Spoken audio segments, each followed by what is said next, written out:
Tagam ka ngayon. Ayan, himas-rihas na po ang inabot ni Nico Meneses dahil sa pag-upload po niya ng viral ice cream video kung saan ginawang katatawanan ang isang bata. Ito po kasi ay may in-upload po siya dyan sa TikTok, si Nico Meneses, na kung saan ay pinatikim niya yung ice cream doon sa anak niya. At may lumapit po na ibang bata, tinanong niya, kalain mo ba naman tinanong pa niya? Tinanong niya habang naka-video na kung gusto ba niya ng ice cream ng bata. Tapos, syempre, yung bata gusto talaga nun. Eh, sasabihan mo ba naman na, pabili ka sa mama mo. Eh, ngayon, in-upload niya, nag-viral. Ito ang matindi. Nung nag-viral po yung video, may nagpaalala po sa kanya na nag-comment, grabe ka sa bata, be, papablatter ka niyan. Sabi po nung nag-comment po dyan. Pero malupit po itong tanong niya, napakatapang talaga dito. Itong taong to, si Nico Meneses. Wala ngang pang ice cream, ipablatter pa. Lalong lumala po. Talagang nabuli po yung bata na walang kalaban-laban. Ngayon, tagam. 2 kaso ang ipinataw kay Nico Meneses. At ito ay ang mga kasong cybercrime ng RA number 10175 at child abuse ng RA number 7610. Ang viral ice cream meme video sa Facebook at TikTok ay umabot na ng 10 million or 11 million. 10 million reactions, 50 million views sa ngayon.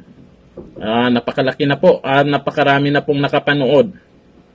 At ngayon, dyan po sa kulungan, Nico Meneses, baka naman pwede mong subukan dyan sa kulungan mambuli. Baka naman bata lang ang kaya mong bulihin. Subukan mo dyan sa sa kulungan. Baka mas masaya ka dyan sa gagawin mo kung ano yung resulta. Nako, sa magulang, ituloy nyo yan. Marami pong mga netizen ang gigil na gigil dito. Bata po yan, walang kalaban-laban. Pagtatawanan sa social media. Ako, tama lang. Tagam. Tagam. Tagam. Tagam. Ayan. Ito, yan po. Ay, aral po yan sa mga mahilig mambuli. Tapos, pinagtatawanan. Para lang siguro may mai-content. Ayan, napagbigyan ka. Nag-viral yung video mo. At pati ikaw, nag-viral na din. Ako po si Adi De Castro. Ako po ang mami ng bata na gustong makitikim sa ice cream sa nagva-viral na video.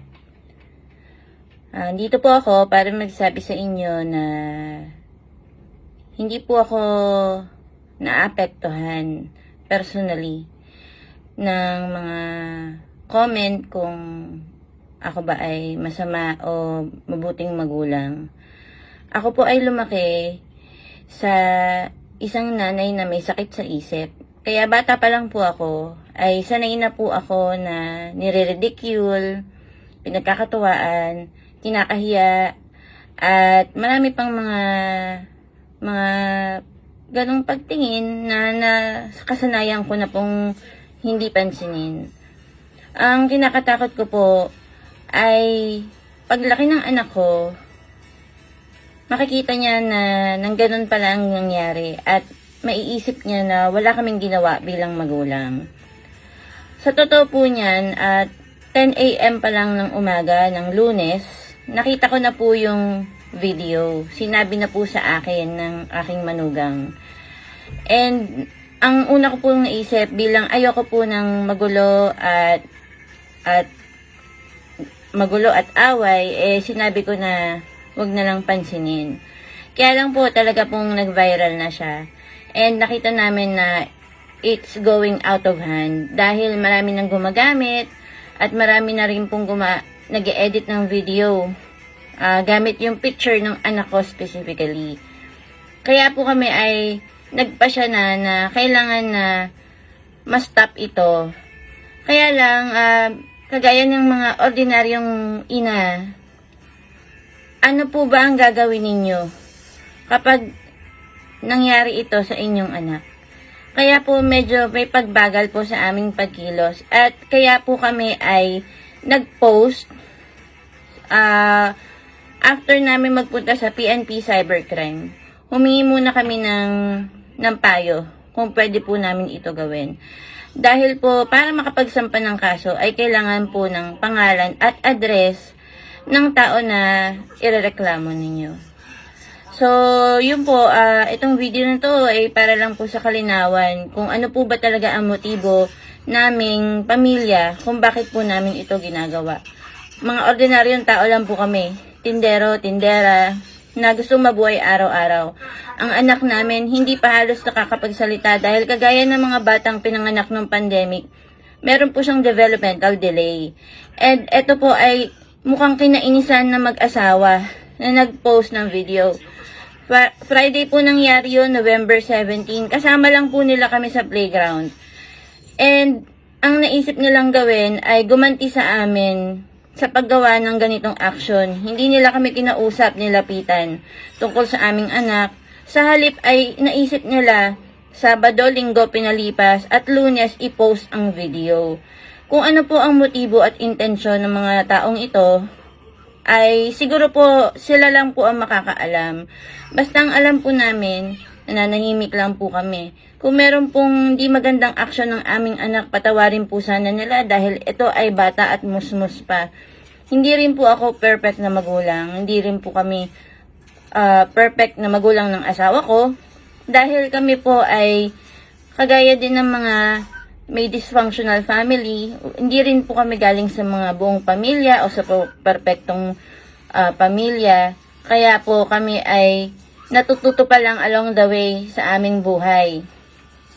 Sana po kung meron po kaming nagawa na hindi po maganda, na hindi nyo kinalulugod, patawarin nyo po kami. At sa mga tao naman po na sumusuporta sa amin, maraming salamat po, pagdasal nyo po kami. Ang gusto po naming matutunan sa pagkakataon na to ay malaman at ma-share din po ang mga hakbang kung ano ang gagawin ninyo kung kayo ay nabiktima rin. Walang bata na dapat mapahamak. Lalo na nagbayad ka pa sa mall para lang magkaroon siya ng magandang experience sa paglalaro para sa mental health niya. Para din sa mental health namin. Tapos meron pong tao na mananamantala at ayaw i-take down. Bakit po? Para sa views, para sa pera. Kaya, ayan po ang mga dahilan. Hindi ko po maintindihan kung bakit kami pa po ang dapat mag-reach out sa kanila. Ganun pong anak namin ang ginagamit nila para makagain ng monetary reward for views, for content. Ano po ang motibo at intensyon nilang mag-asawa para po dun sa kanilang pagpo-post? Yan po ang magandang tanong at gusto rin po naming makita. Kami po, gusto lang namin sana na maging leksyon po ito at maging halimbawa. Dahil we live in this world cyber time Tas okay lang po ba na dadalin mo sa pribadong lugar ang anak mo at pagkakaperahan o aabusuhin ng ibang tao tas wala kang laban? Hindi po ako naniniwala. Alam ko meron pong laban at ito po ang aalamin namin at isi-share din po namin sa tamang panahon. Salamat po and God bless.